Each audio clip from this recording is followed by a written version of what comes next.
Did you change the rights, Edward? No. No, you're still the co-host, so you should be able to share your screen as before.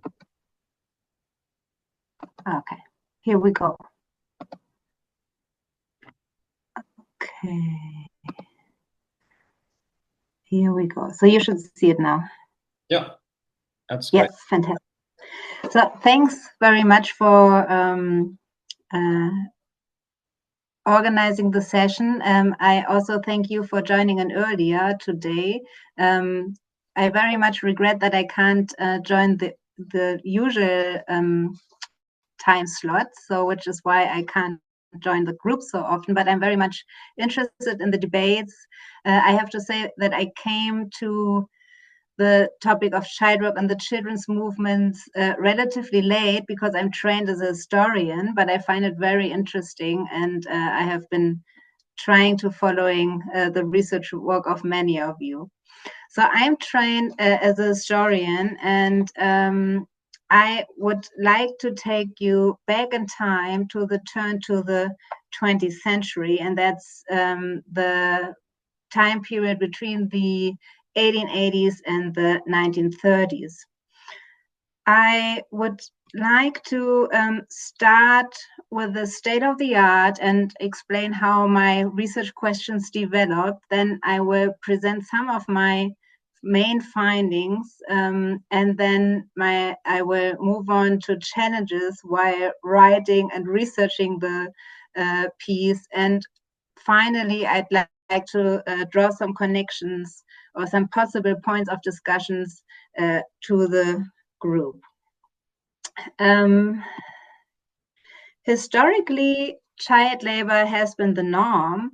For centuries, people had been worrying about the unemployment of children, not about child labor, as Cunningham's article in Past and Present has shown very nicely. So the question is, how come that this changed? So we need to explain how and why did child labor develop into a key concern in various places and ultimately a global concern exactly in this period that I'm looking at between the 1880s and the 1930s. Who were the protagonists that elevated the issue of child labor to a public issue and subject for state regulation in so many countries across the globe? So let's have a quick look at the existing literature. So historically, studies on child labor and its regulation as a global phenomenon are relatively scarce. So what we do have is the research work of Cunningham and Colin Haywood here on the upper left. These works focus on the concept of the child and childhood, and they offer an impressively broad regional and temporal focus, but they exclude the non-Western world, and they don't talk much about child labor. Then on the upper right, we have two studies that try to move beyond this rather national or regional gaze. To the right, we have the blue collected volume by Heidi Morrison. So in her introduction, Morrison offers a programmatic call to move beyond Western gazes of childhood.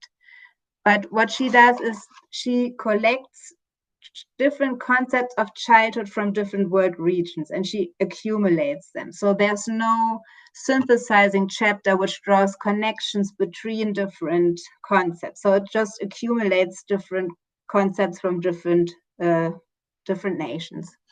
Then the green book on the upper right is Peter Stern's monography, Childhood in World History, which is still the only global history of childhood. So still talking about the concept of childhood, not specifically child labor. And what Stern does is he really looks at different world regions. He includes the refreshingly includes the childhood in Soviet Russia, in India. So he has also different systems and different world regions, and he covers a huge time span from antiquity to today, which is impressive.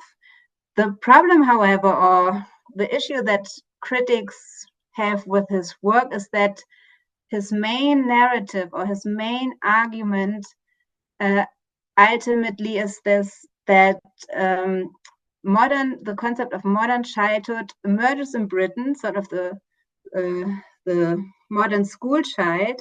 It emerges in Britain and then sort of spreads all across the world. So in essence, his argument is a Western diffusion narrative. And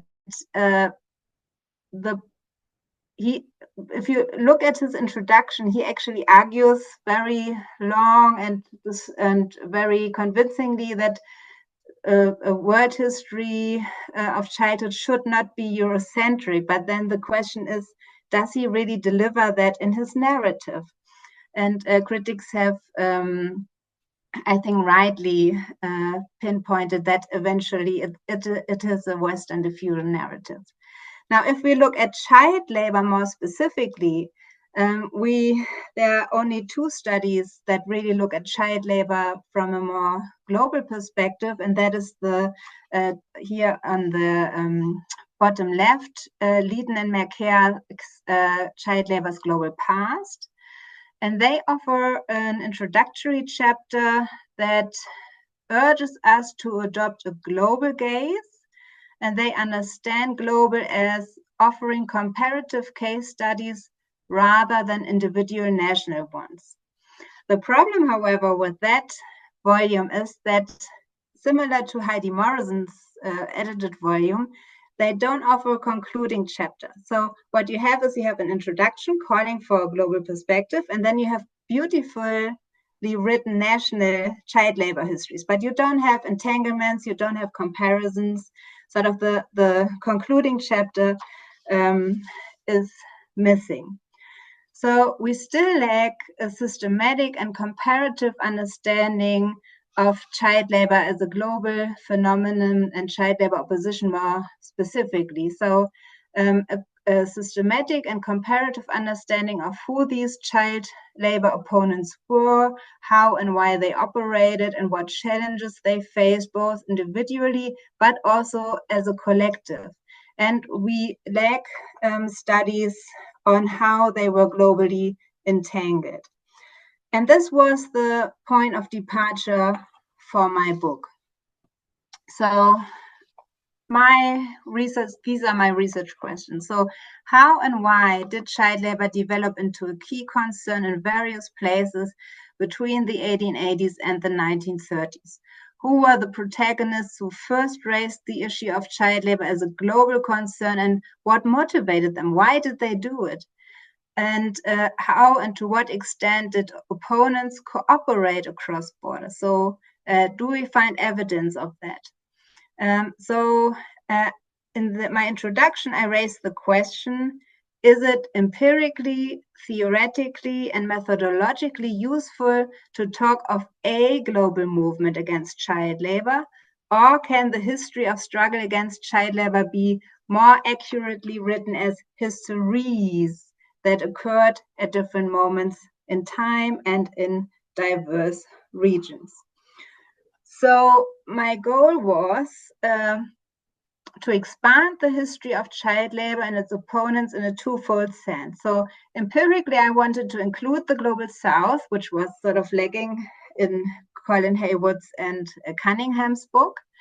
And I also wanted to map more diverse actors, so more diverse child labor opponents, because often what you have, first of all, you have the national histories, but often you also have books which only focus on one institution or on one actor, and I wanted to really map the different protagonists. And second, I wanted to expand the history in terms of method and theory by moving beyond this compilation of national cases, which we have, for instance, in the Morrison childhood concept collected volume where you have the national histories, but also in Dieten and Merkerk's book where you sort of just add the national cases. So I wanted to move towards a comparative and an entangled global perspective. That was sort of the idea. So I came up with this design to write a comparative and entangled history of activists against child labor. And I decided to take Brazil and the United States as my case studies and place them in a global context.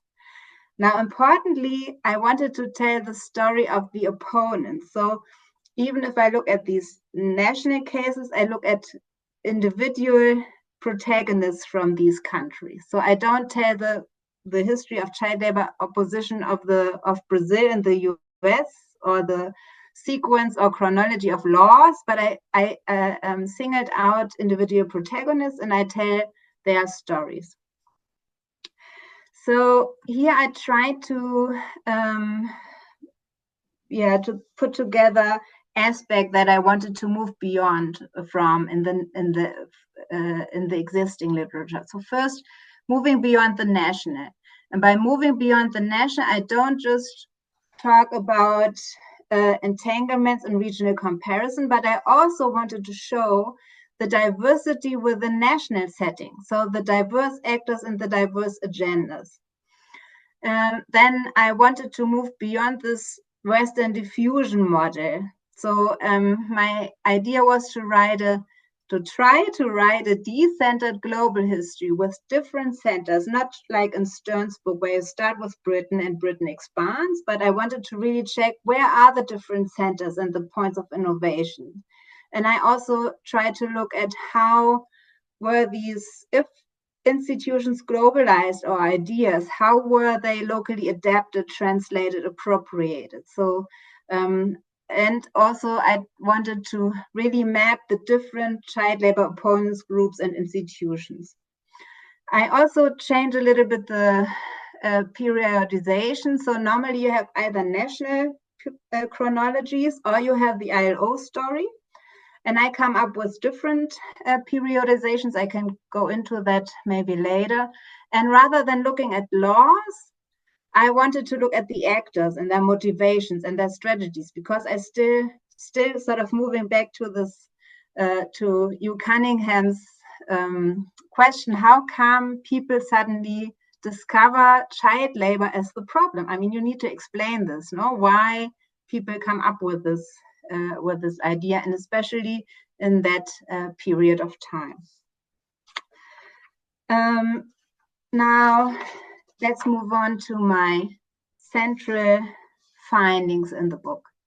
So my central argument is that in this period that I study, between the 1880s and the 1930s, we find similar protagonists, a broadly similar timing, common platforms, comparable campaigning mechanisms, and many types of connections across regions. Unlike the abolition movement, though, the anti-slavery movement, child labor opponents formed a loosely institutionalized network which lacked an international umbrella organization, at least one that focused specifically on child labor. And in the absence of this organization, and because they formed a broad spectrum, so socially broad, politically broad, professionally broad, so they had very different agendas, activism was more segmented and initially often along professional lines, so medical doctors, lawyers, social workers, and so on. Nonetheless, I argue that a global history approach to child labor opponents helps reveal large-scale patterns across societies and to highlight similarity and differences between cases. So even the global perspective also helps to identify differences, which the national gaze or national histories of child labor don't deliver. Now, this is my structure, the structure of my book. So my second chapter tries to offer the first synthesis of a global historiography and history of child labor opponents. So I really try to I really researched what kind of knowledge do we have about what regions and what is totally under-researched. So this is sort of a really chapter that tries to map the knowledge we have about child labor opponents in different world regions, including the Global South. Then I have two case chapters. And in this brief presentation, I would like to present the findings from my fifth chapter, the comparative chapter, and then just some aspects from my conclusion. So let's move on to the comparison. So let's start with the similarities. So just briefly about the method. So when I talk about similarities, I don't just mean the similarities between child labor opponents in Brazil and in the US, but I also use the literature available. So this is sort of trying to move beyond only the two case studies. So across cases, we find first the social, political, and professional variety of opponents. So often in the literature, the literature often focuses only on one type of institution or one group, for instance, labor or philanthropists, and often histories privilege elitist protagonists. And what I show in this book is that in most cases, there's a variety of opponents. Then a second similarity is that the framing of child labor policies as part of nation building. And there the interesting bit is that, of course, people had different visions of what this nation should look like. So their visions diverge, but it's still important that these child labor policies are intrinsically linked with nation building processes. Then a third similarity is that they all monitored and tactically invoked child labor legislation from abroad. So it's not just about knowledge, about legislations and articles that you want to copy, but it's also that they referenced other legislation. So for instance, many US child labor opponents always refer to more advanced and more civilized British child labor legislation. The same also occurred in Brazil. So they leveraged child labor legislation abroad. They use it as a legitimation strategy. Then fourth, in nearly all cases, the vanguard of activists were the vanguard to produce child-related knowledge. So they gathered the statistics. And a fifth similarity is that you always identify similar obstacles. So enforcement, poverty, or sabotage acts, typical kinds of resistance by manufacturers. Having said that, there were, of course, also differences, and I would like to share with you the main differences that I found. So, first of all, there are differences concerning the who. So, importantly, what I found, anti-child labor movements were gendered. So there was a strong feminist leadership in the United States and in Argentina, in contrast with the lacking feminist agency in Brazil. I have to say, we'll do this very briefly, that at times it seems that this feminist history may not have been researched yet, but in Brazil, I'm very sure that there was no major feminist leadership. So one difference the opposition was gendered. Then second, we have very different kinds of evidence from child worker activism. So there's quite some evidence from the historic, I'm talking about historical evidence, of course. So we have evidence from the United States, from Chile, from Argentina. We have also some bits and bobs from Mexico, early 20th century Mexico, child workers sort of striking, but not in Brazil. So it's very and it's very difficult to trace. And another important factor is the role of civil society varied. So civil society, and it's of course it has to do with the history of the region or the nation. Civil society was very strong in the US, but very weak in post-abolition oligarchic Brazil. So we have to remember Brazil was, together with Cuba, the last country to abolish slavery. So that happened in 1888. The first child labor law in Brazil was passed in 1927. So the role of civil society was very different, and it played a major role in how the child labor movement, what drove the child labor movement. The how also varied. So you find different uses of media in the child labor opposition campaigns, and also the why diverged. So for instance, if you look at Brazil and the US, you find very different constitution and legal frameworks. So to give you a very brief example, so you have the more federal states, like in the US, there was a long debate whether child labor should be regulated on a state-by-state level or on a federal level. And in Brazil, it was easier because Brazil, like other Latin American countries, sort of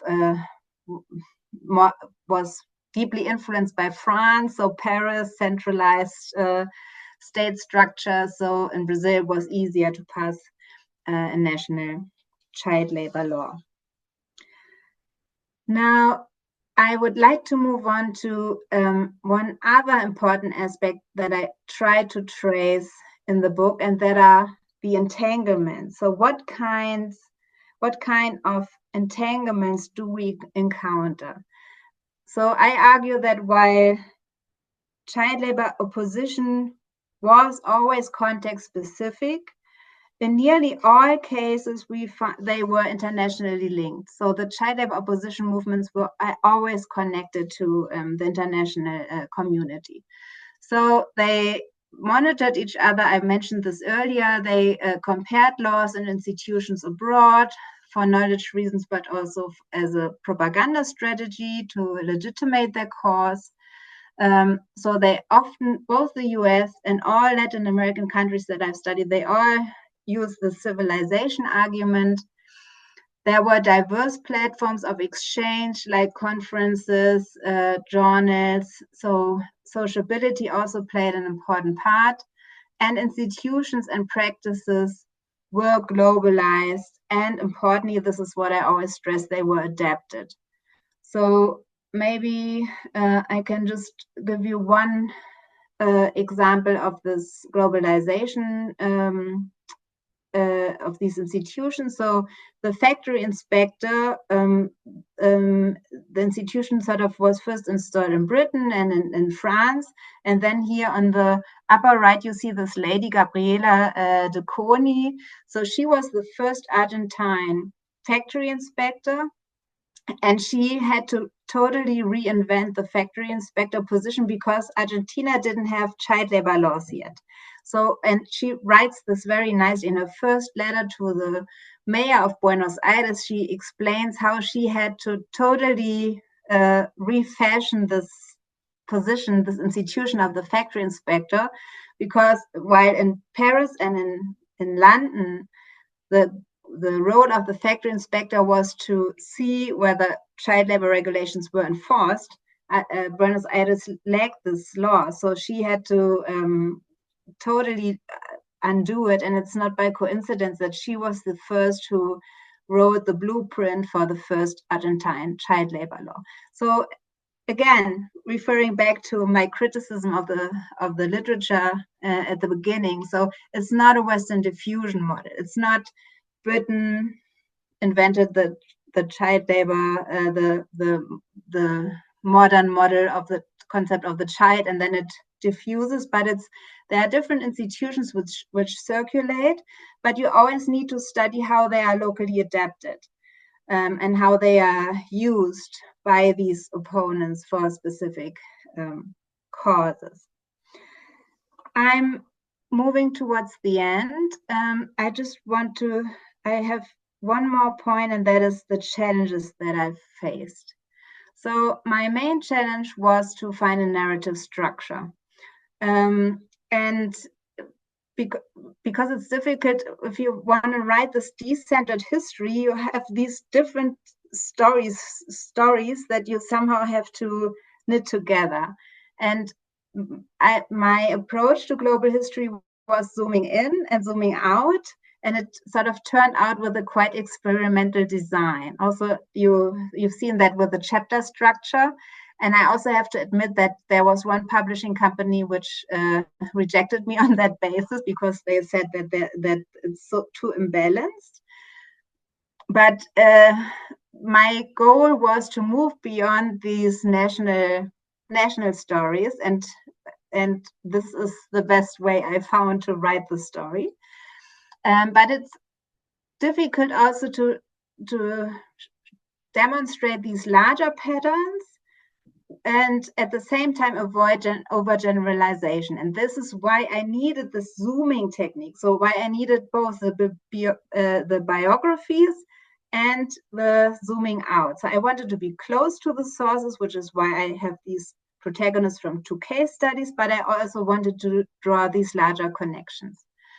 So this was really difficult, and I'm curious to learn if you think it worked out. I'm very excited to learn what you think about this. My other challenge was finding not just sources, but first of all, identifying child labor opponents in Brazil. So this was really difficult. There's very little limited secondary literature. There are the studies of Irene Hizini. There's the work of Esmeralda Bolsonaro Moura, but it's difficult even to identify the protagonists, and then let alone the sources. So I didn't find, for instance, in the US case, and you see the protagonists in the second row here. So it's Jacob A. Rees, Florence Kelly, and Louis Hine, the photographer. So for two of the US protagonists, I had private papers. And for the Brazilians, I found a lot of material on one Brazilian protagonist, Carlos, the upper left one, Carlos Moncorvo Filho, but I didn't find diaries, I didn't find letters, I didn't find any personal papers. So it's much more difficult to conduct research in Brazil. Then, of course, children's voices of the past were difficult to reconstruct. And I also have to honestly admit, for the second chapter, where I really tried to map what we know about child labor opponents in the past, I, of course, had to rely on secondary literature. And this is why I also consider this book only as a starting point. So there will be much has to be added. It's just really only a point of departure. Okay, I'm nearly finishing. Yes, I'm happy to talk about archives maybe during the Q&A. Maybe just some connections to the working group. So I have to say I haven't explored in detail yet the relations between the past and present discussions surrounding the children's movement, but one point of departure one point of discussion could be the term child labor. So I do use the word child labor in the study, and also it's being used in the sources, but also if you talk to historians, especially those who work on the turn to the 20th century, most historians prefer child labor. because I mean, in one way, it's also because they deal more with exploitative labor, but it's, yeah, I mean, we had a discussion and we had a small conference in 2017 with Jane Humphreys and Colin Haywood and Carolyn Tuttle, and everybody, I mean, sort of the bottom line was that sort of the historians tended to favor child labor and the anthropologists tended to favor children's work. So it's a subject to debate, I suppose. So when I write about more recent history, I tend to use children's work, for instance, but for the past, I tend to use child labor. Then I think there's a lot to be said about comparing across the North-South. So I found more similarities and connections than acknowledged. And I also think that sometimes we think of the global northern countries as more advanced, and this is by far not the case. So Brazil had a much sounder and a much more comprehensive and a much earlier law regulating child labor than the US, for instance. I mean, the US is a specific case, we know, but still it's interesting to dare to look across north-south boundaries, I think. Also, I personally have some unease with certain claims from scholars working on more recent developments and also from the NUTS, because I find that like the same arguments have been used by manufacturers at the turn of the 20th century. For instance, that children need to work because they're poor, and I find it, or for instance, also that child labor is beneficial because they get skills. So yes, I think it's very important that you sort of distinguish between a propaganda strategy, for instance, from these manufacturers to legitimize cheap child labor, and the everyday reality on the other hand, which is sort of what the working children, what the children's movements do by arguing, well, we need to work because we need to contribute to our families. So I think it's very important to distinguish between this. And sometimes in talking or writing, it's not so easy to distinguish that. All right, I think I spoke a little bit too long, but thank you very much for your